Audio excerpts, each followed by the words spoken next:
Welcome student, welcome to lesson planner.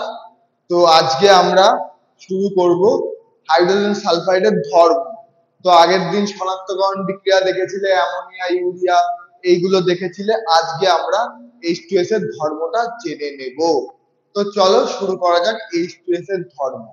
প্রথমেই বলি তোমাদের এই H2S এর আজকে আমি যা পড়াবো, যেটুকু পড়াবো, খুব খুব খুব খুবই ইম্পর্টেন্ট। একদম ক্লাসে বা খাতায় বা স্ক্রিনশটের উপরে ট্রিপল স্টার দিয়ে রাখতে পারো তোমরা। খুবই ইম্পর্টেন্ট, ঠিক আছে? এর মধ্যে এক কিছু না কিছু তোমাদের এই 8 নম্বরের মধ্যে আসবেই আসবে। তো চলো শুরু করা যাক H2S এর ধর্ম। প্রথমেই আসে ভৌত ধর্ম। ভৌত ধর্ম বলতে যে ফিজিক্যাল প্রপার্টিটা থাকে কিরকম, যেটাকে আমরা দেখে বা স্পর্শ করে বা আমাদের পঞ্চ ইন্দ্রিয়ের দ্বারা যেটাকে আমরা বুঝতে পারবো যে এটা এই জিনিসটা, সেটাই হচ্ছে ভৌত ধর্ম।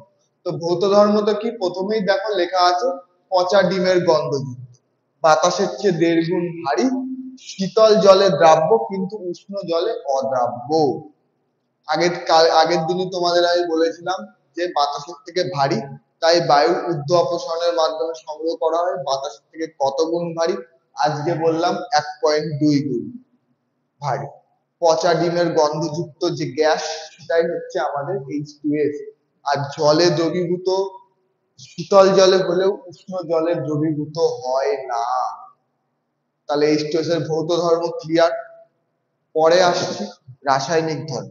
রাসায়নিক ধর্মে কি বলছে? রাসায়নিক ধর্মে বলছে H2S নিজে দাহ্য, কিন্তু অন্যকে দহনে সাহায্য করে না। আচ্ছা, যেমন দেখো অক্সিজেন, অক্সিজেন কিন্তু নিজে দাহ্য না, কিন্তু অন্যকে জ্বলতে সাহায্য করে। তেমন H2S নিজে জ্বলে, কিন্তু অন্য কাউকে জ্বলায় না, মানে শুধু নিজেই জ্বলে। তাই এখানেই বলছে যে H2S যদি অক্সিজেনের সঙ্গে বিক্রিয়া করে, তাহলে H2S নীল শিখায় জ্বলবে এবং হলুদ রঙের সালফার নির্গত হবে। H2S টা নীল শিখায় জ্বলে হলুদ রঙের সালফারে পরিণত হবে। এটাই হচ্ছে আমাদের প্রথম রাসায়নিক বিক্রিয়া। 2H2S plus O2 is equal to 2H2O R 2S, মানে H2S এর সাথে অক্সিজেনের বিক্রিয়ায় জল আর সালফার উৎপন্ন হচ্ছে। ঠিক তেমনি এই অক্সিজেনটার পরিমাণ যদি বাড়িয়ে দিই, অর্থাৎ বেশি মাত্রায় অক্সিজেন থাকে সেরকম এলাকায় যদি বিক্রিয়া হয়, তাহলে H2S টা আবারও নীল শিখায় জ্বলবে, জল উৎপন্ন করবে ঠিকই, কিন্তু এইবার তৈরি করে ফেলবে sulphide oxide, sulphur die oxide. তাহলে পার্থক্যটা কোথায় বুঝতে পেরেছো? যখনই অক্সিজেনের পরিমাণ অল্প থাকছে, তখন হলুদ রঙের সালফার তৈরি করছে। আর যখনই অক্সিজেনের পরিমাণ বেশি থাকছে, তখন সালফার ডাই অক্সাইড গ্যাস উৎপন্ন হচ্ছে। তাহলে রাসায়নিক ধর্মটাও আশা করছি বোঝাতে পারলাম। এই সাথে দেখো H2S plus 3, দেখো কেন এটা বেশি পরিমাণ হলো। এখানে এক অণু অক্সিজেন ছিল, এখানে 3 অণু অক্সিজেন হলো, হয়ে তৈরি হলো 2H2O plus 2SO2। ঠিক আছে, তাহলে রাসায়নিক ধর্মটা বুঝতে পারলে। রাসায়নিক ধর্মে কি বলছে? H2S অক্সিজেনের সাথে বিক্রিয়া করে নীল শিখায় জ্বলে এবং হলুদ রঙের সালফার তৈরি করে আর জল উৎপন্ন করে। আবার এই H2S যখন অতিরিক্ত অক্সিজেনের সঙ্গে বিক্রিয়া করে, তখন সালফার ডাই অক্সাইড আর জল উৎপন্ন করে। তাহলে আমাদের রাসায়নিক বিক্রিয়াটাও হয়ে গেল, মানে রাসায়নিক ধর্মটাও হয়ে গেল। বারবার বলছি, বারবার খুবই সতর্ক অনুযায়ী মনোযোগ দিয়ে শুনবে এবং পড়বে। সব আমি তোমাদের নোটের মতো করে লিখে রাখি। এই বোর্ডটা লিখতে আমার তোমাদের জন্য প্রায় 15-20 মিনিট সময় লেগে যায়, সেটা আমি রেডি করে রাখি শুধু তোমাদের যাতে খুব ভালোভাবে বোঝাতে পারো, তোমাদের কিচ্ছু লিখতে না হয়, কিছু না করতে হয়, তোমরা একটা স্ক্রিনশট নিয়ে বাড়িতে পড়াশোনা করতে পারো। আর এইটুকু পড়াও যদি তোমরা 3 দিনে না করো, তাহলে কি করে হবে? তো রাসায়নিক ধর্ম হয়ে গেল। এবার হচ্ছে অ্যাসিড ধর্ম। অ্যাসিড ধর্ম কি হচ্ছে? দেখা যাচ্ছে H2S এর জলীয় দ্রবণ হচ্ছে অ্যাসিড বা অ্যাসিড উৎপন্ন করে, তাই নীল লিটমাস লাল হয়ে যায়। অনিল। অনিলে কি হয়? অ্যাসিড নীল লিটমাসকে লাল করে। এই অনিল দিয়ে মনে রাখলে ক্ষার লাল লিটমাসকে নীল করে, এটা এমনি মনে থাকে। তাহলে অনিল অ্যাসিড নীল লিটমাসকে লাল করে। তো এখানে এই H2S এর এইখানে দেখো, এই H2S এর এই যে, এই H2S এর ক্ষার গ্রহিতা হচ্ছে 2, ঠিক আছে? অর্থাৎ এই এই যে এইচটা, এইটা যদি কোনো লবণের সাথে বিক্রিয়া করে তাহলে দুটো স্টেপে প্রতিস্থাপিত হয়ে যাবে, অর্থাৎ এর ক্ষারগ্রাহিতা 2। যখনই কোনো বিক্রিয়া করবে, লবণের সাথে বিক্রিয়া ক্ষারের সাথে বিক্রিয়া করবে, তখন প্রথমে এই একটা এইচ অপসারণ হবে, তারপরে আবার একটা বিক্রিয়া হয়, সেকেন্ড এইচটা অপসারণ হয়ে যাবে। এটাই ঠিক উদাহরণ দিয়ে দেখিয়েছি। দেখো, যদি H2S NaOH এর সাথে বিক্রিয়া করে, তাহলে প্রথম বিক্রিয়ায় দেখো Na এই এইচএস থাকছে, NaHS H2O হয়ে যাচ্ছে, ঠিক আছে? ঠিক পরবর্তী বিক্রিয়ায় দেখো H2S NaOH এর সাথে থাকছে, কিন্তু এবার দেখো Na2S H2O হয়ে যাচ্ছে, ঠিক আছে? এটাই হচ্ছে বিক্রিয়া, এটাই হচ্ছে অ্যাসিড ধর্ম, H2S এর অ্যাসিড ধর্ম। তাহলে প্রথমে NaOH এর সাথে বিক্রিয়া করে তৈরি করছে জল আর NaHS, আবার NaOH এর সাথে বিক্রিয়া করে তৈরি করছে কি জল আর Na2S। এই হচ্ছে পার্থক্য। তাহলে কত সূক্ষ্ম পার্থক্য দেখেছো? এখানে অল্প অক্সিজেনের সাথে সালফার দিচ্ছে, বেশি অক্সিজেনের সাথে সালফার ডাইঅক্সাইড দিচ্ছে। আবার এখানে প্রথম বিক্রিয়াতে NaHS তৈরি হচ্ছে, পরের বিক্রিয়াতে Na2S তৈরি হচ্ছে। এই সূক্ষ্ম সূক্ষ্ম পার্থক্যগুলোর জন্যই আমি তোমাদের বলেছি ইনঅর্গানিক কেমিস্ট্রিটা খুব ভালো করে পড়তে হবে, খুব ভালো করে পড়তে হবে, কিছুটা মুখস্থও করতে হবে, ম্যাক্সিমামটা বুঝতে হবে, ঠিক আছে? এইবার এই H2S এর সব থেকে গুরুত্বপূর্ণ যে ধর্ম, সেটা হচ্ছে বিজারণ ধর্ম। এই বিজারণ ধর্মর এইটা কিন্তু খুব ইম্পর্টেন্ট। এটা যদি পরীক্ষায় নাও আসে, আবার পরীক্ষায় এলো না, তাও দেখবে এটা পরীক্ষায় আছে। কি? এই যে পটাশিয়াম ডাইক্রোমেটের বর্ণ কি হতে পারে, পটাশিয়াম ডাইক্রোমেটের সাথে H2S বিক্রিয়া করার পরে কি ধরনের বর্ণের পটাশিয়াম ডাইক্রোমেট উৎপন্ন হয়, এখানে বিক্রিয়াতে কার বিজারণ ঘটছে কার জারণ ঘটছে, কি তৈরি হয় না হয়, তার যোজ্যতা কত, কার কি আছে, সবকিছু এই একটা লাইন থেকে হাজার হাজার প্রশ্ন হতে পারে। তো এই বিজারণ ধর্মটা চোখ বন্ধ করে মুখস্থ করে চলে যাবে, চোখ বন্ধ করে, ঠিক আছে? তো বিজারণ ধর্মতে কি বলছে দেখো, এই K2Cr2O7 এটাকে আমরা বলি পটাশিয়াম ডাইক্রোমেট। এই পটাশিয়াম ডাইক্রোমেট যখন H2S এর সাথে বিক্রিয়া করে, সাথে সালফার ডাইঅক্সাইড থাকে, হাইড্রোক্লোরিক অ্যাসিড, না, হাইড্রোক্লোরিক অ্যাসিড কোনটা? HCl, এটা সালফিউরিক অ্যাসিড। যখন সালফিউরিক অ্যাসিড থাকে তখন K2SO4 প্লাস Kr2SO4 হোল 3 7 অণু জল আর সালফার উৎপন্ন হয়। এটাই কিন্তু বিজারণ ধর্ম।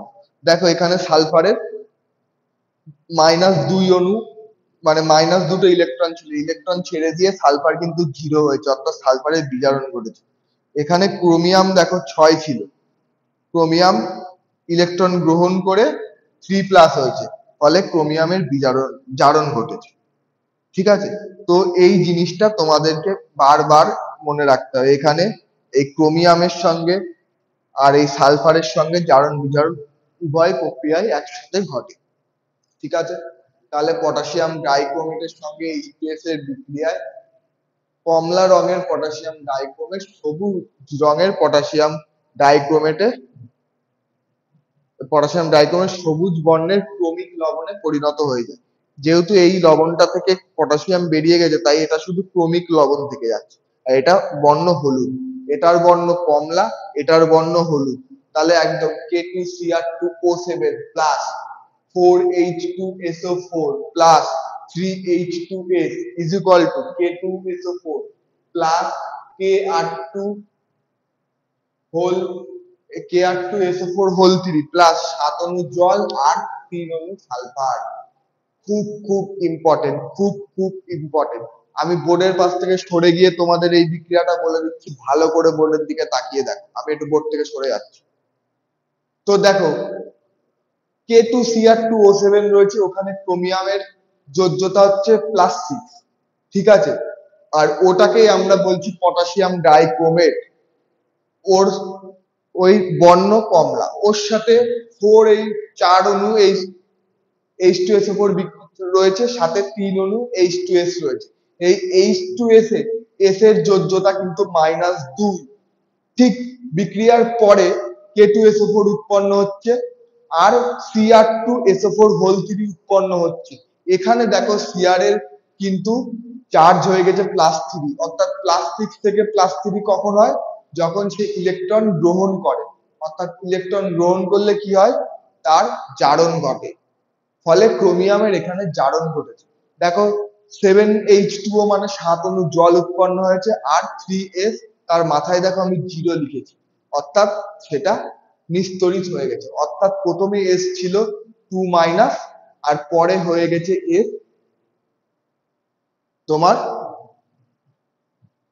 0, অর্থাৎ সে দুটো ইলেকট্রন ত্যাগ করে নিজে বিজারিত হয়েছে, বিজারণ ঘটেছে, S এর বিজারণ ঘটেছে। অর্থাৎ এটাই হচ্ছে H2S এর বিজারণ ধর্ম।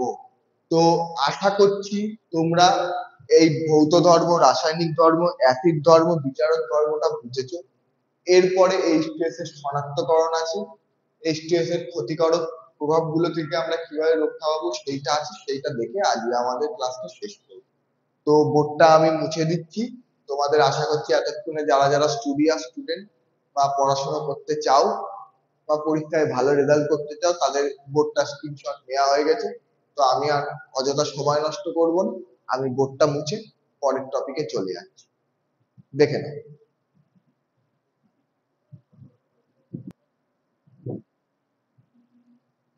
তো চলো বাকি অংশটুকু দেখে নেওয়া যাক, ঠিক আছে। তো প্রথমেই হচ্ছে অদক্ষেপ বিক্রিয়া, এটাও খুবই গুরুত্বপূর্ণ। বিক্রিয়ার মধ্যে কিছু বিক্রিয়া আছে। তো অদক্ষেপ বিক্রিয়ায় কি হয়? কোনো ধাতব লবণের সাথে যদি H2SO4 এর বিক্রিয়া ঘটানো হয়, তাহলে ধাতব সালফাইডের অদক্ষেপ করে এবং এই অদক্ষেপ বর্ণযুক্ত হয়, অ্যাসিড এবং ক্ষার বিশিষ্ট হয়। সেটা এই বর্ণ বা অ্যাসিড এবং ক্ষার হবে কিনা সেটা তাদের দ্রাব্যতার উপরে নির্ভর করবে, ঠিক আছে। তো এখানে দেখো তাই লেখা আছে, বিভিন্ন ধাতুর লবণের মধ্যে দিয়ে H2S গ্যাস চালনা করলে ধাতু সালফাইডের অদক্ষেপ করে এবং এর বর্ণ, অ্যাসিড বা ক্ষার সেটা দ্রবণের দ্রাব্যতার উপর নির্ভর করে। এইবার দেখো এখানে কিছু বিক্রিয়া আমি তোমাদের দেখিয়ে দিই। প্রথমে হচ্ছে কপার সালফেট। এই কপার সালফেটের লবণের সঙ্গে H2S যখন চালনা করছি, তখন কপার সালফাইডের কালো অদক্ষেপ করছে এবং H2SO4 তৈরি হচ্ছে। এই কপার সালফাইডটা কিন্তু HCl এ অদ্রাব্য, ঠিক আছে। আবার দেখো PbNO3 সাথে যখন H2S যুক্ত হয় তখন PbS হচ্ছে, PbS এর রঙও কালো, এটাও একটা অদক্ষেপ। আবার 2HNO3 উৎপন্ন হচ্ছে, ঠিক আছে। আবার AgNO3 এর সাথে দেখো AgNO3 H2S AgS কালো, 2HNO3 উৎপন্ন হচ্ছে। এটা HCl এ অদ্রাব্য, এই CuS টা, আর এই দুটো যে কোনো অ্যাসিডে অদ্রাব্য, ঠিক আছে। একটা জিনিস লক্ষ্য করে দেখো, এই H দেখো CuPbAg, ওই সারিতে এদের তিনজনের থেকে উপরে আছে। তাই এই এই ধাতুগুলোকে প্রতিস্থাপিত করে NO3 এর সঙ্গে বন্ধন করলো বা যুক্ত হলো। এই জন্যই আমি তোমাদের বলেছিলাম ওই শাড়িটা পুরো ঠোঁটের আগায় যেন থাকে, ঠিক আছে। কেউ কেউ মুখস্থ করে ফেলেছো, কেউ কেউ সেটা খুলেও দেখো। কেন বলেছিলাম? কারণ এই ধরনের প্রতিস্থাপন বিক্রিয়ার জন্য তোমাদের খুব খুব খুবই জরুরি, ঠিক আছে। তো এই গেল অদক্ষেপ বিক্রিয়া। এইবার শনাক্তকরণ বিক্রিয়াতে দেখো লেড অ্যাসিটেট, এটা কিন্তু লেড নাইট্রাইট ছিল, এবার হলো লেড অ্যাসিটেট। এই লেড অ্যাসিটেট হচ্ছে সংকেত হচ্ছে PbCH3COO2। এই লেড অ্যাসিটেটের সাথে যখন H2S, তখনও PbS হচ্ছে, এটাও কালো, অদক্ষেপ করছে আর সাথে অ্যাসিটিক অ্যাসিড তৈরি করছে, ঠিক আছে। এই হচ্ছে শনাক্তকরণ। একটু আগে যেটা Cr2 CR2O7 এর যে বিজারণ বিক্রিয়াটা করলাম সেটাও কিন্তু H2 এর একটা শনাক্তকরণ বিক্রিয়া। আর যেটা হয় শনাক্তকরণ, গন্ধ শুঁকে করতে পারি, পচা ডিমের গন্ধ। আর একটা যেটা হয় দেখো, এটা ইম্পর্টেন্ট, ধাতব সালফাইডের জলীয় দ্রবণে সামান্য NaOH যখন যোগ করলে, মানে এই যে ধাতব সালফাইড গুলো এখানে তৈরি হচ্ছে, এর দ্রবণে যদি NaOH যুক্ত করা হয় তাহলে দ্রবণের রংটা কালো থেকে বেগুনি হয়। ঠিক আছে, এই NaOH সামান্য যোগ করলে বেগুনি হয়ে যায়। এবার সালফাইড লবণ তো জলে অদাব্য, জলে অদাব্য, সেই জন্য এই Na2CO3 গাঢ় দ্রবণে 10 মিনিট ধরে যখন ফুটাতে হবে তখন Na2CO3 এর সাথে Na2SO উৎপন্ন হয়। এই Na2SO উৎপন্ন হয়, এরপর দ্রবণটা যদি ফিল্টার কাগজের মাধ্যমে ছেঁকে পরিস্রুত করা হয়, সেই পরিস্রুত দ্রবণের মধ্যে যদি সোডিয়াম নাইট্রোক্লোরাইড যোগ করা হয় তাহলে আবার দ্রবণের রং বেগুনি হবে।